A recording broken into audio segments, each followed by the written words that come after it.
The COYGIG Pod on OTB Sports, in association with Cadbury. A player and a half deserves a glass and a half of support. Top pocket goal! It's what dreams are made of. They are going to the World Cup Finals! Hello and welcome to the latest episode of the COYGIG podcast. I'm Kathleen McNamee and I am joined by former Ireland internationals Emma Byrne and Captain Karen Duggan, who is looking smug as anything as Peamount go into the international break 6 points clear at the top and beating rivals Shamrock Rovers at the weekend. Karen, even as I started talking there, you just started smiling even more. Yeah, usually I try and keep it in, but I think this week it warrants a little bit of a smile. Obviously a really tough game and they probably dominated possession, but look, you make your own luck. We stayed in the game, grounded out in the end. So yeah, it was a huge win. There's no point in dressing it up any other way. Like, it was the top of the table clash.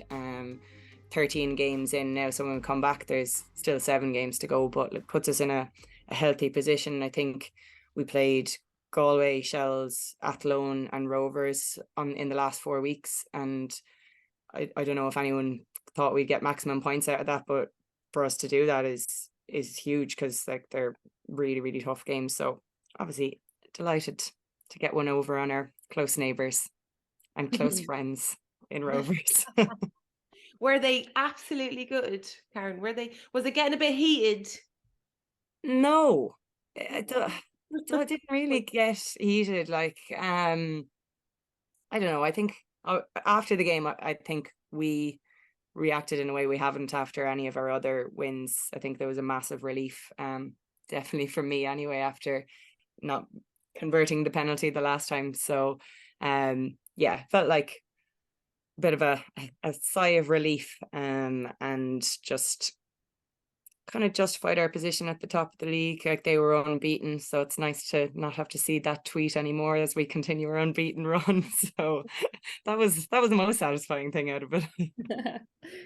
It's also kind of nice timing as well, in the sense that there is the break now until the 19th of August, so you can enjoy the rest and enjoy the actual victory and having that 6 point cushion, and I suppose regroup a little bit. Obviously there is the All Ireland League, but yeah, and just because we're starting to pick up a few injuries. Becky Watkins had to go off early with an ankle injury. We've got 3 girls out with knee injuries, 2 of them are long term as well. So the break is coming at the right time, because we're going to have to, and I think every squad will be in the same position, we're going to have to use our squad more towards the end of the season, as kind of we pick up injuries and stuff. And the All Ireland League gives us a chance to give girls 90 minutes of game time, so that they're ready when it comes down to the big games when we come back in August. well, we will all be following along with interest. Some from Australia, others not, but All right, rub it in. If you saw the amount of organisation and general lack of sleep I'm going to get over the next month, I don't think you would be all that jealous, to be honest. I think I'll be like there with like needles, keeping my eyes open during the actual games. But mentioning the World Cup, now that the WSL and the Champions League is officially wrapped up, we are turning our attention to the tournament. So our squad just went into camp today. We had the preliminary squad announcement on Friday from Vera Pauw. No major surprises in there, all pretty much to be expected.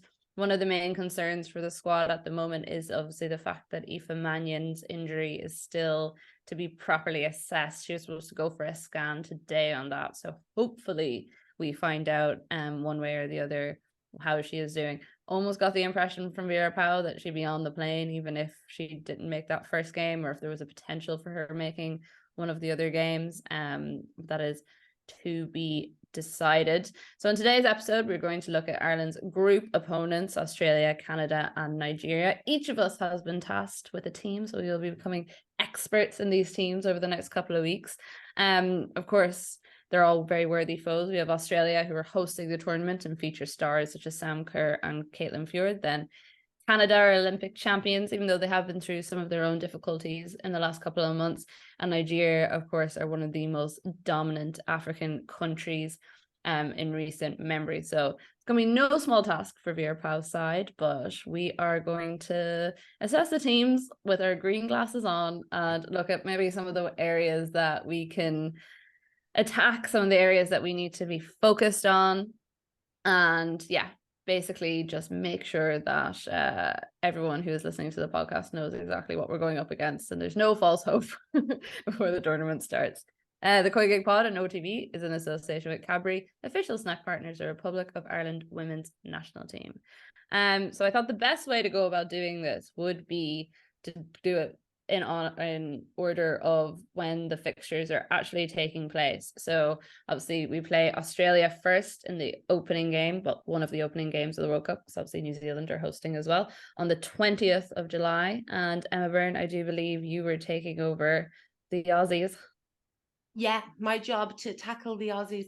20th of July, that's like just around the corner, isn't it? Very exciting. I know. Yeah, so Australia. I mean, we've seen them play a lot recently because they were over in our neck of the woods. They're a good team. They're a really good team. They're the team that I don't think Ireland are going to mind playing so much, because they're a physical team, which we like. We like the physical teams. We don't particularly like playing against the technical teams like Spain and Japan and France. So Australia, for me, when we got drawn in that group, I was like, okay, it's not a bad group. It's not a bad top seed to get. They're ranked 10th in the world, but I think their results recently have been a little bit scary, personally. Probably more notably against England, when they beat England 2-0. Yeah, that was a shock, because they just come off the back of the Scotland loss, and I was like, okay, we have a chance here. And then they went and did a job in England, and I was like, oh no. Yeah, I just feel we can't, I wouldn't even look at the games when they haven't had their full squad. And that's including the game they played in Dublin against Ireland. I mean, they weren't near at full squad when we played them. I mean, I'm not taking that away from that win, because it'll give us confidence going into the game. But that 2-0 win in England, I just thought they were so good. Like, they dominated that game. And especially Katrina Gorey, I thought she was excellent in there. And she probably wouldn't be the big names for Australia, one of the big names, but I think she's really, really good. And she's come back in excellent form. Of course, you've got Sam Kerr, who's probably the world's best striker at the moment, but it doesn't really matter, because if she doesn't get the ball, we don't care about her. So if we can stop her getting on the end of balls, we'll be very happy. And I've total confidence in our back line and in Louise Quinn up there. Well, I do think the fact that we'll have 5 at the back against them, it limits cross supplies. So I think we'll be happy enough to kind of deal with balls in the air, even though Sam Kerr is one of the best in the air for her height, but we will be packed back there. So we are very good at that, though. Yeah, we are very good at that. We're very good at defending balls into the box. So actually, their strengths are our strengths as well. The only thing is that their fullbacks play very, very high, and they like to push on, especially with Ellie Carpenter back there. She's excellent as well. For me, one of the best fullbacks. And she plays on the right, which means she'll be up against Katie McCabe, who will probably be our left back, to be honest. And for me, it just means it's going to limit Katie getting forward, I think, personally. And that other teams will know that. They're going to know that that's our main outlet, our main threat. And if they manage to pin her in, it's very hard to see where our goals would come from. Now, we obviously would take a draw in that game, but if we're talking about how we'd go and attack the Australians, I think it's hard to find how we'd do that. Yeah, I think perhaps the other side. I think if Vera goes with what she went with the last game, and Heather Payne playing on the right hand side, I think that's probably going to be our outlet. And we're basically forsaking Katie and just saying, okay, Katie, you sit out this game, just stay on the left, and you keep Ellie Carpenter out of the game. And maybe a couple of other midfielders will be very wary of you, so they'll be more defensive, or they won't be as attack minded. And that could be the way we get out. But to be honest, going into this game, I would be confident that we can definitely get a result. Like, for me personally, I think we match them in physicality, which is one thing that they usually dominate. And also we have to be careful of their counter attack, because they're so quick on the counter that I've ever seen on the counter. So if we do get those moments where we go forward and are very happy and everyone's cheering, I'll be sitting there biting my nails thinking, remember the counter. That's all I'm saying. Remember the counter. Do you think that's the main area that we could possibly fall down against them? I think it's a massive thing for them. Every team is definitely vulnerable in that case against Australia, but also, you know, you can't dismiss Sam Kerr. Even though we're really, really good at defending balls in the area, she is one of the best. And also the second balls, they're very, very quick at picking up second balls. And that's something that we probably haven't been great at in recent games, America. Yeah. And so if we were to target a particular weakness in that side, what would be our best? Like, is it attacking the other side to Katie, or is there somewhere else? Like, are we very reliant on our defense holding up and getting Karen's nodding emphatically here for anyone who is listening on podcasts? Absolutely. I mean, personally, I think their defense is their weakest part, but are we going to get enough pressure on their defense? If we press them high, I think we can nick the ball off them. They're not very confident on the ball at the back, but it depends on what mindset. Are we going in to not concede, or are we going in to try and nick a goal? You know, because that's completely different. If we can, or moments in the game, if we can push up and put pressure on their central defenders when they have the ball, we've a great chance of nicking the ball off them, 100%. But, you know, that's something that we don't generally do. So I'm not sure. Would you go with up top to kind of give us that target player, because we'll need someone to hold the ball up? Well, it's like we're on repeat, Karen, aren't we? We talk about Caruso, Keira. I think she's brilliant up there. I think she's, for me, one of the better players at holding the ball up. And that's what we need. She's also aggressive in the press. So, I mean, I thought she was really good against America, and I thought that was the team. That was the team we should be playing. Yeah. So I'd be surprised if Vera didn't start with that team again. But yeah. I think her, you know, Amber Barrett, I don't think has had enough game time either, considering she was the one that put us here in the first place. So I'd like to see her get on there, maybe her. But in general, somebody who has an aggressive press, but more importantly, somebody who can hold the ball up, because that's what we're going to be hoping for. That's it. Like, we're have to be realistic. Possession will be limited in probably 2 of the 3 games, and that means just picking your moments, like you said, when we break. And you do have to have someone who can give you a bit of respite up front. You can't just be peppered with balls, because Australia do have, and Canada and Nigeria in attack are very potent as well. So you can't just keep being peppered with balls at the back. No, and it's going to be really interesting to see what Vera does in this, because this game, like, they play one up. Kerr plays on her own. We cannot play 5 at the back. It's just, I mean, it's just can't. You just can't. We have to push it. Well, it would just overload the midfield so much that we'd lose Denise as well from the equation if we've got Katie pinned back, and then we're overloaded in midfield. Yeah, it's going to be really interesting, because Australia aren't the type of team that you want to allow have possession and be putting balls in the box. You want to stop that service from higher up, and that means playing players higher up and stopping that. So, yeah, looking forward to that one. Do we think Vera will have the guts to play like that in the opening game when she hasn't really done it all that much before? I think she might tell Katie and Heather to play a little bit higher, maybe at first, but they'll be very defensively minded. Like, you know, the one thing is, if we could get a point here, it's a massive result for us. So let's be realistic. Yeah. I'm not saying go gung-ho and, you know, player for player, but hopefully they'll be able to adapt in the game. That's something I don't think we've been very good at. You can line up, talking about shape, it really doesn't matter what formation you play. It really, really doesn't matter. We focus on it a lot, because during the game, if you have Ellie Carpenter that's playing as the striker, which maybe she will be playing that high, and then their left back is playing a bit deeper, you're not going to keep Heather back. You're going to push her on, and then you change to a 4 at the back.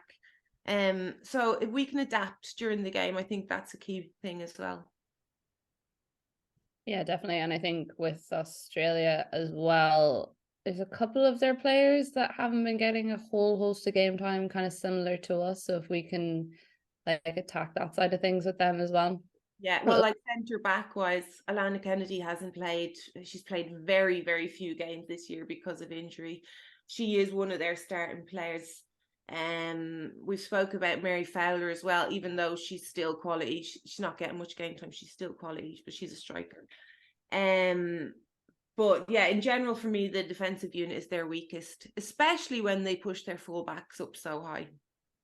It would just be great if we had a proper attacking setup that we could make good use of it, and then we could actually score some goals. But if Megan Campbell is fit, Katie could still potentially be a little bit higher. Potentially. Emma doesn't look very convinced by that. I mean, I don't know, just pace-wise, yeah, I think it's going to be a problem. I think you kind of need Katie back there as well. You know, I think if we had a lightning quick striker, it would solve so many of our problems. Leanne Kiernan? This is someone that's, very exciting to see her back in the squad. Yeah. I really hope the next couple of weeks go well for her. Yeah, exactly. Yeah. It's all about the next couple of weeks for Leanne, and hopefully she'll find. I'd like to see her feature in the Zambia game, possibly a start, see how she would equip herself for 90 minutes, given that she's still probably on the road to full fitness. Yeah, she's still on recovery mode. Yeah. Well, she's played less than like a full half or something since she came back. So not that much at all. I think Vera was saying on Friday that for players like her and Nifahi, it's game time, and also like training, making sure they're getting up their match fitness as much as possible over the next couple of weeks. There's actually an open training session on Friday for the media, so I'll be curious to see then what she's looking like on the pitch. Karen, you were looking at Canada. Yeah, just the old Olympic champions. No big deal. Nothing much. I think we've been here. so focused on. I anyway have been so focused on like the big opener against Australia that kind of forget the profile that Canada come into this tournament with. They're ranked sixth in the world, but most of the chat around them has been about the kind of industrialist dispute that's been going on. They haven't played a friendly since April. They haven't played, and they've no warm-up games, only behind closed door games, I think, when they get over there. So while they're stacked and they're coming into it and they've got a really, really strong squad, you just wonder in their heads, will there be a little bit like, this wasn't the ideal preparation for a World Cup, and can we like cling on to that hope that maybe there is still a bit of unrest there? Yeah, I worry that they're going to come in though and be like, oh, we want to prove the federation wrong, so we're going to like win. Kathleen, we're being glass half full here. Green glasses, get your green glasses on. We could start stirring a little bit, right? Like trying to plant some seeds. Our federation loves us now. We just went on strike. I mean, if you say something controversial, it'll be all over Twitter. It'll blow everything up. You mean something like that might possibly be true, but you know that's what he's talking about? Okay. Yeah, so they're a really experienced squad as well. And I think you have to note Christine Sinclair has played over 320 times for her country. That said, that means she's pushing 40. So maybe there's legs. She's a granny. What's she doing? There's a few players pushing 40. There's some on the Nigerian team as well. Yeah. I suppose players that we'd be very familiar with just through the WSL would be obviously Jessie Fleming, who is on a champion winning team, like, and she's not one of the big name stars that like grabs the headlines, but to be playing consistently at that level for Emma Hayes, I mean, shows the quality of player and shows that she obviously rates her quite highly. And the fact that she already has like 115 caps or something, and she's so young. She's like early 20s, I think. It's crazy. Yeah, 25. Yeah, so it's hard to know what their form is like. Obviously, when they were in the She Believes Cup, it was very much in the middle of what was going on. But I watched a bit of them against France. And I don't know if it was just that I was so frightened by how good France were that it gave me a little bit of hope. But similar to what Emma was saying about Australia, they're not the ticky-tacky type of team that we would hate to play against. Again, they're kind of big, strong, direct. I think they've got like 9 players playing in the NWSL, and that's very much the style of play they kind of have, that direct, athletic USA style. And we saw that we equipped ourselves quite well against USA. Now, we didn't get over the line, but similarly, the USA beat Canada by similar scorelines. So I think we can kind of take good heart from that, I would say. Yeah, I would definitely. I would love to see the team go out and press high. Like I think I think it's less dangerous to press Canada than it is to press Australia. They don't really have that player to run in behind, so we're okay with that. We can press higher. And do you know what? Canada don't like playing us. Every time we've played Canada, there's been fights on the pitch, fights on the sideline.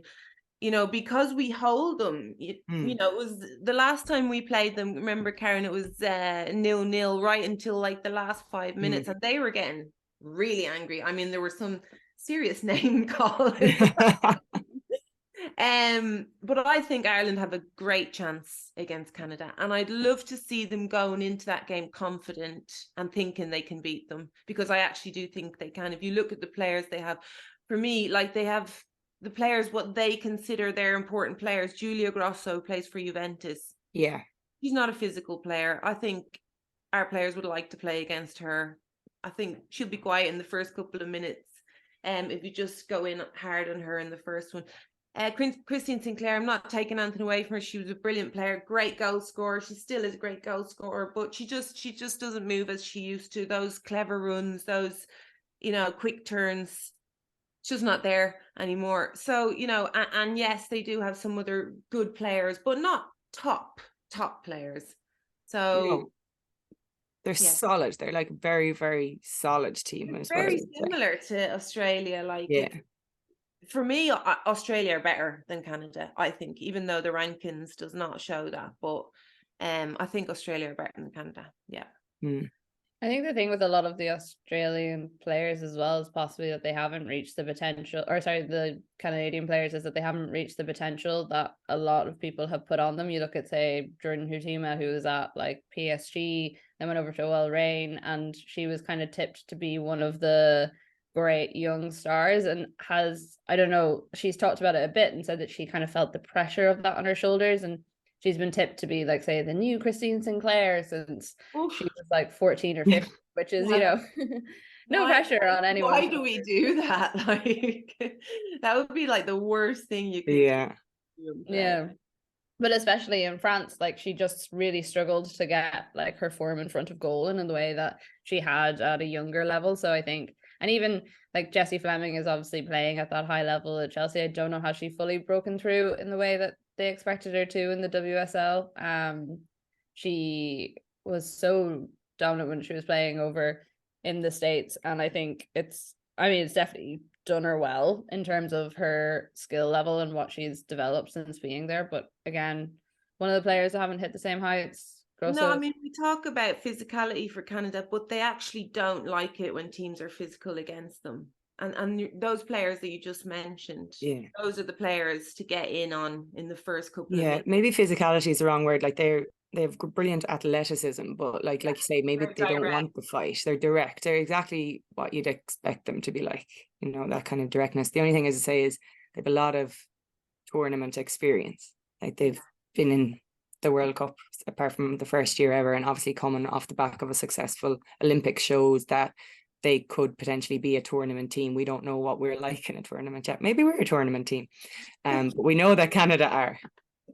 Well, like, no one was expecting them to go on that run that they did in the Olympics. They kind of, not that they came out of nowhere, because obviously they had good players, but at the start of the tournament, no one was really bigging them up, and then they just kind of came and just slowly built their. And that's another thing I kind of worry about Canada, is that they don't necessarily do everything with a massive amount of flair or a massive amount of, look at us, we're great, but they're very good at, you know, building as they go and getting their results. And then all of a sudden you're like, oh no, they got us.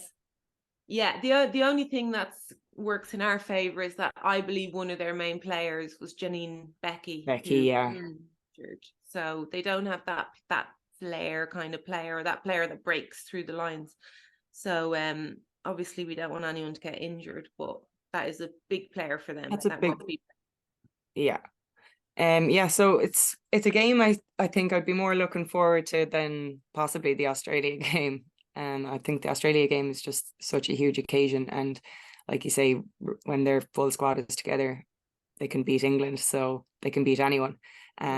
Whereas Canada, just basing them against a top team, when we saw them against France, they did get a goal, but they also conceded, and they usually don't concede. They're solid defensively, but I don't see them breaking us down too easily, because that kind of direct play really does suit us. Just the way we're so set up and solid at the back, that would kind of feed into our hands a little bit. Hopefully. I was just thinking when you said that about the Australia game, and it's like, if any person is actually looking forward to that game, then I feel like there's something wrong, because sickness is all I feel whenever I think of that Australia game. So is this a game then that we set up a little less defensively maybe than we do against Australia, give ourselves the opportunity to attack a little bit more? Yeah, I think we can compare it to when we played Sweden away and Finland away in the qualifiers. When we were still solid, but we applied our press more aggressively higher up the pitch. And I think this is kind of an opportunity to do that. They're not dissimilar in styles in that, yeah, they're comfortable on the ball, but like it's like Emma said, without Becky, there's no massive flair player to cut things open. So I'd like to see us be aggressive in the press in this one, definitely. Yeah, Take a few risks. I think the result from the Australia game is going to have a big impact on dictate how we go about it. Yeah, like if we get a result against Australia, we might go defensive. I mean, I'm happy to park the bus and try and get another point on the board. Just imagine Karen shouting at our TV, just be like, everyone behind the ball. What are you doing attacking behind Katie, the ball? you're in the 6 today. So is everyone else. So there's no particular player ending that you think, in the same way with Australia, that say we need to mark Sam Kerr out of the game. There's not. It's more of a. I mean, Grosso is notable, but again, she's 22. She's a midfielder, but I think she's been poor for Juventus as well lately. Again, I mean, none of this is really relevant. As you said, they could be a tournament, or they could be going into a World Cup and be like, wow, they'll blow our minds. They've been absolutely excellent. But if you look at them now, I wouldn't be too worried about them. Yeah. They have a good keeper as well in D'Angelo. Again, I'm not a massive amount of game time, so pepper, go for it. I love Emma's little like head shake there. Good. Deserving judgment on her. And then of course our final game in the group stages is against Nigeria. So I don't think I actually said Canada game's on the 26th of July, and then the Nigeria game is on the 31st of July. That's an 11 o'clock kickoff Irish time, 8 p.m. local time for any listeners that may or may not be traveling over.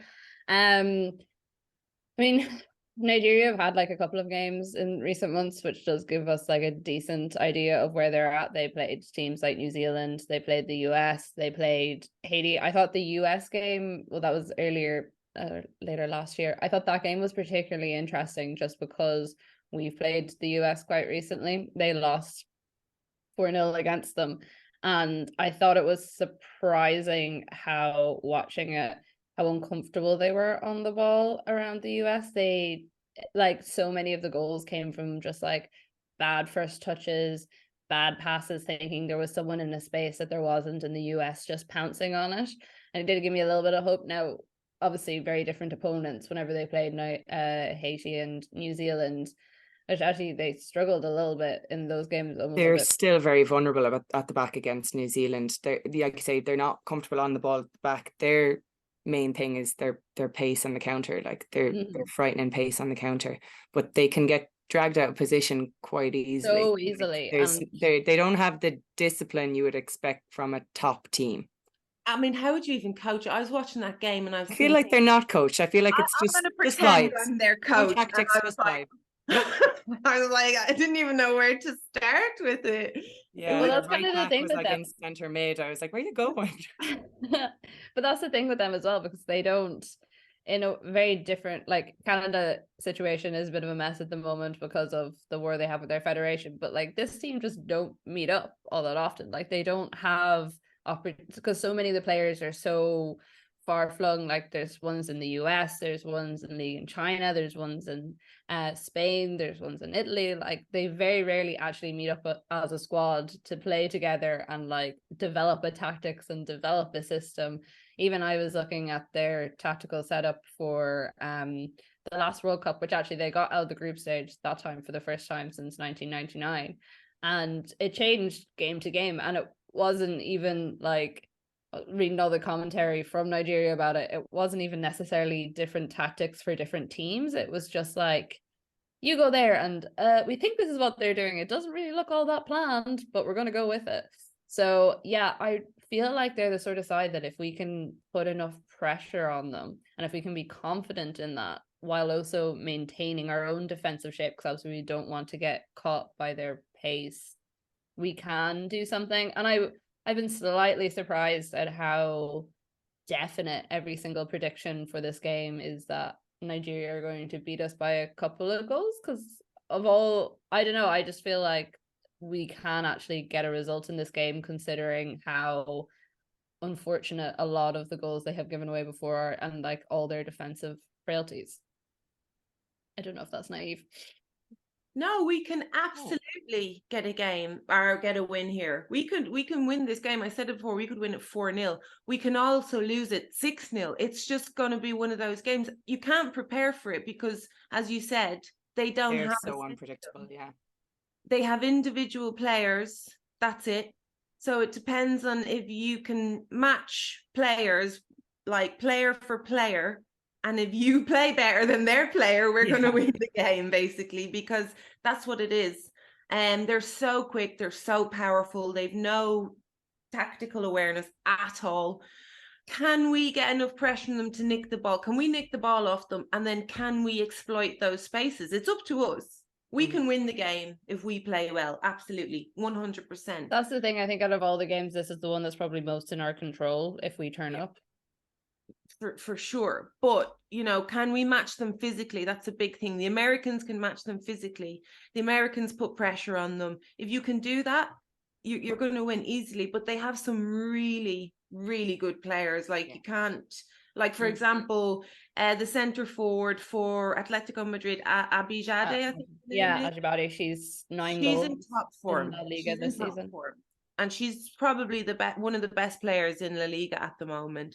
Usually we're talking about Asisat Ashwala. She's a great player as well. She also missed the Champions League final with a hamstring injury, and there's very little about how serious it is. And she's been kind of hampered by similar injuries quite a bit over the last couple of seasons. So I don't think it's serious. I think she would have made it if it was a week later. But you're right. She does suffer hamstring injuries, and you know, I'm not sure how professional Nigeria are going into games. So will they be able to keep the players fit for that third game? I'm not sure. Well, it's been very little so far in terms of like what their warm-up schedule is like and when their squad's actually going to be announced and when they're going to get players back in, because obviously with them having players playing against so many different leagues, it's quite difficult to get everyone coming in at the same time. Like we thought it was difficult for us, and the only real difficulty was whenever Katie was going to come in and whenever the US players were going to come in, but at least they're still playing as well at a relatively high level. Ajibade was one of the players I picked out as one that would definitely be interesting. She scored in some of their most recent friendlies. 28 games in La Liga this season, 9 goals and 10 in all competitions. So that was including the cup. Or Paranozi as well, who plays for Wuhan. Quite impressive in some of the previous friendlies that I watched. She scored, I think it was in the New Zealand game as well.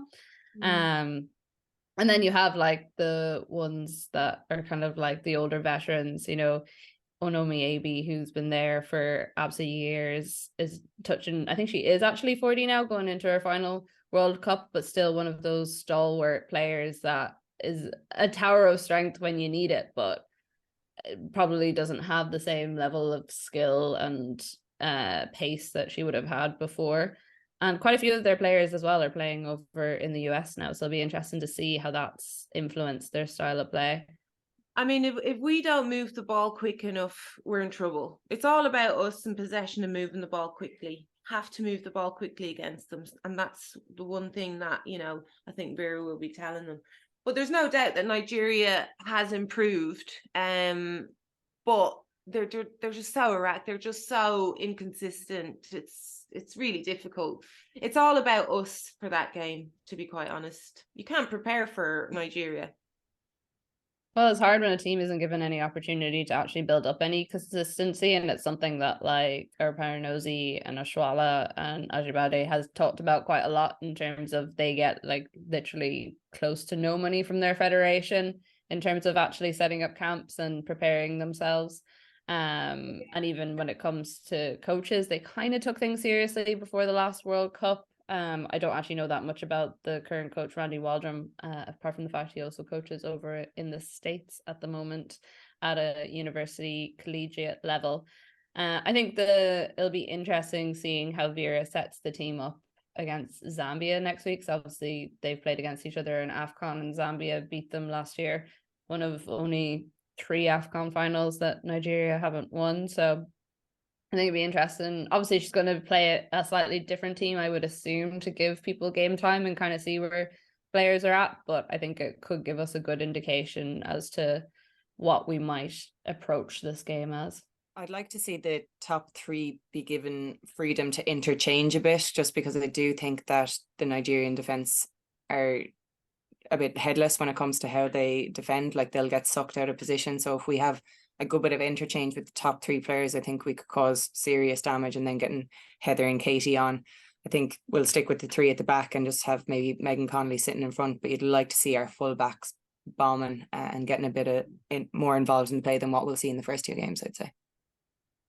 Yeah, no, I definitely think so. And I think, like you were saying, that whole thing of just trying to pull them out of position as much as possible. I mean, even in the US game, I don't even know how much the US were doing to pull them out of position. It just seemed like they were confused by what was going on. And you don't even need to pull them. They just go. They go themselves. I mean, they could go for a bag of chips and come back like some of the runs they make. Like, it's just crazy. This is what I'm saying. You just have to move the ball quickly and go and try and find those spaces. So it is about us and our reaction to when we win the ball back, which is something, we can improve on as well. That confidence of driving forward when you win the ball back, looking up, playing direct. Like, if you don't play the ball quickly, they're going to recover those spaces. They're very, very quick. So if we're looking at a kind of dreamlike, kind of realistic idea for how we do in this World Cup, 2 draws and a win. Yeah, that would be very nice. Yeah, we'll take that. We'll take that. Yeah, I did enjoy that reaction. Emma, it was almost like an Irish mammy who's like, that would be very nice. Yes, please, I'd love a cup of tea. Fine, thank you. Yeah, I will take that. I mean, that's very ambitious. That is very ambitious. Oh, yeah. But doable. Well. But doable. Yeah, doable. If things go right. Yeah. Like, I think that's dependent on us getting our tactics totally right, complete concentration on the night, and also players staying fit as well would be another thing. 1 or 2 injuries could see us in very This is what I don't understand about the Aoife Mannion injury. Like, why did she not have a scan straight away on that knee that she's been suffering with for years? Why is it only now she's getting the scan? I think from what I understood was that she did have a scan previously on it, and that was remember when Mark Skinner said that there wasn't any structural damage to the knee, it was more just muscular or something. And then I think this is like a follow-up scan to see if it's progressing the way they expected it to. So the initial reports were that she should be okay in time for the World Cup, but she missed the friendlies, but it'd be positive for the actual World Cup. And this is to make sure that that's still the aim, and just to make sure it hasn't become any more severe or anything. She's in a boot, so it's still in a boot. Well, that's what Vera seemed to imply on Friday. In a boot, so it's not the knee.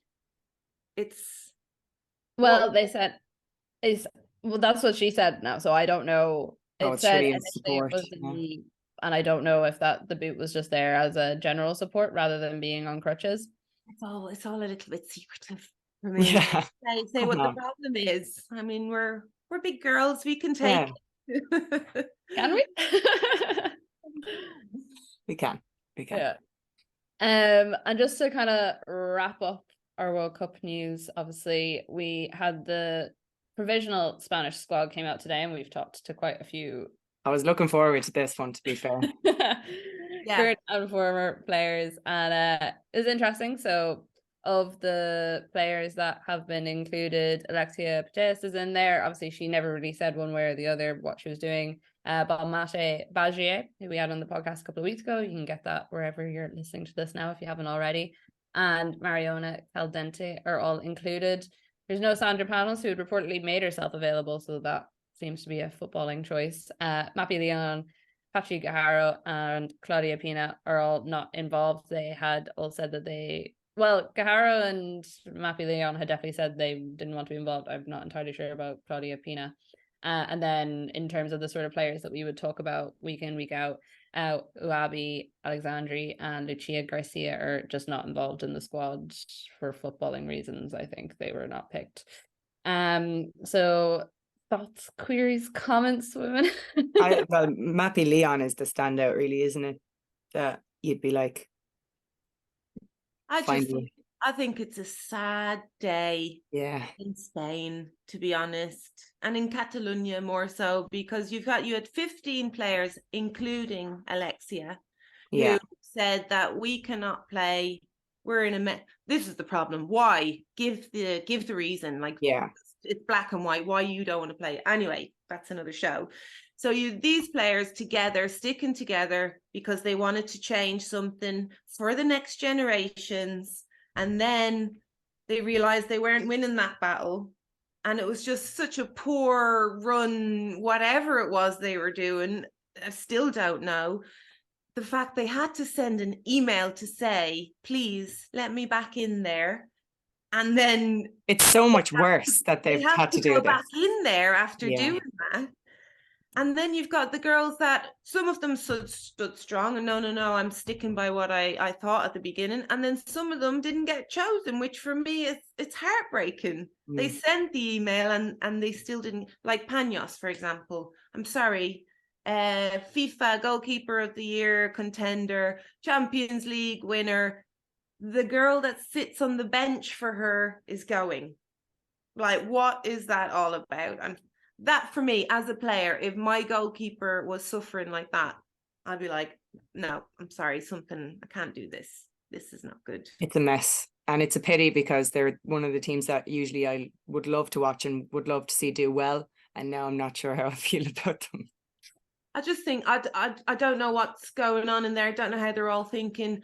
All I do know is, which I'm laughing at, because some of those players in that stayed and played, some of those players were kind of agreeing with some of the stuff, but they didn't go with them. They were playing. Now the girls come back in and they probably will sit on the bench. That's like, for me, it's quite funny. All this, it's just... Yeah, it's a strange set of affairs. Just for anyone who hasn't seen it, the general reporting out of Spain this evening is that the people who did go back thought that it would be easier to create change from within the setup than from outside of it. The federation also agreed to create an economic fund to finance the travel of the players, relatives and any caregivers for their children to Australia and New Zealand. So that was announced, I think, a week or two ago now at this stage by the Spanish Federation. And they've also investing in a sports psychologist in that package. And I need it. A mediator, bring someone in there to be the We know a guy. We know a mediator. Well, that's the thing. Like, obviously, it's great to have that, but I also don't know how many of the players need that when a lot of their other stuff was about, the medical treatment they were receiving. It did say as well that they've made an additional effort in order to provide the best possible conditions for the soccer players and find the best solution so that players receive the support of their closest circle during the championship. Apparently, Bielda also visited training camps of the players who had refused to play under him. And then last month, those who wanted to resume playing from Spain spent the email that Emma mentioned there. So, yeah, It's definitely not a story that's finished. I mean, you look at the names of the players that aren't going, I'm sure they are going to be picked up by someone in terms of doing some sort of either exclusive. Do we actually know what they wanted in the first place? Like, are we still kind of in the dark about that? Well, it was never like they just wanted to get rid of the management, wasn't it? Well, that's what we think, but nothing was said, which probably is why there's loads of question marks. It was never officially said, but the reporting was that they didn't think the training sessions were up to standard, that the manager wasn't picking teams that were very smart, that like the tactical insight wasn't there, that he didn't really understand how women's football and how the team operated, and then all the usual stuff of, oh well, we're not getting, you know, the supports that we should have, we're not getting the money we should have. But again, that was all just through reporting from Spain. It wasn't either way. No matter what it was, there was a group of players that decided to do this. Nobody was really in charge, or nobody was really, you know, keeping the group together, and they just got picked off. And they had no Emma Byrne. No, they'd no. Where was their PFA? Where was their lawyers? Where were their, you know, people that represent them? It was a very strange thing. Very strange. We'll go to the grave with that one, I think. Gives us something to talk about, though. Exactly. I mean, it's the ongoing story, and I highly doubt it's the last we will hear about this over the World Cup. But for this evening, that is all from us for now. Obviously, we have the game next week, so most likely we will have a podcast reacting to that rather than our usual Tuesday morning upload. But unless some major breaking news breaks in the meantime, Kathleen, Karen and Emma, it has been an absolute pleasure. I hope you have a lovely week, and I will chat to you both soon. The COYGIG Pod on OTB in association with Cadbury, official snack partner of the Republic of Ireland women's national team.